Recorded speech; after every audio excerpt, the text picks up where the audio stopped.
L'argomento scalda le chat delle varie segreterie provinciali. La scelta del candidato alle regionali del PD sembra destinata ad un percorso tortuoso. La svolta decisiva, o meglio, l'indirizzo da seguire, potrebbe arrivare da una direzione regionale che il Partito Democratico starebbe organizzando.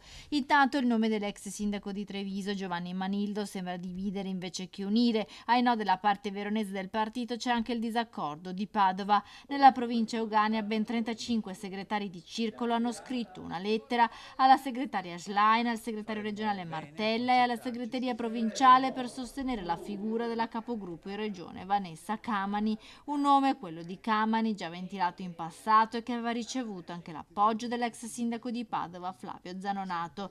Dalle segreterie nessun commento ufficiale, così come dalla diretta interessata che comprensibilmente vuole rimanere fuori da eventuali polemiche. La sua figura però è autorevole, piace a parte del territorio padovano. Se nel centro-sinistra la scelta del candidato alle regionali è ancora in alto mare, nemmeno il centrodestra naviga in acque sicure. Il governatore Zaia però non sembra preoccupato dello stallo della situazione sul terzo mandato. Credetemi, veramente non la sto seguendo e penso che sia di competenza strettamente del Parlamento. Il governo si è già espresso, diciamo, con la forza politica e maggioranza relativa di questo Paese, che è Fratelli d'Italia, e altre forze politiche si sono espresse. Adesso cercheremo di capire quale sarà il proseguio di tutte queste dichiarazioni. Della questione del terzo mandato dipende anche la definizione della data delle elezioni regionali, al momento fissate per l'autunno 2025, ma a questo punto della partita per entrambi gli schieramenti la priorità è trovare un candidato che metta d'accordo tutti.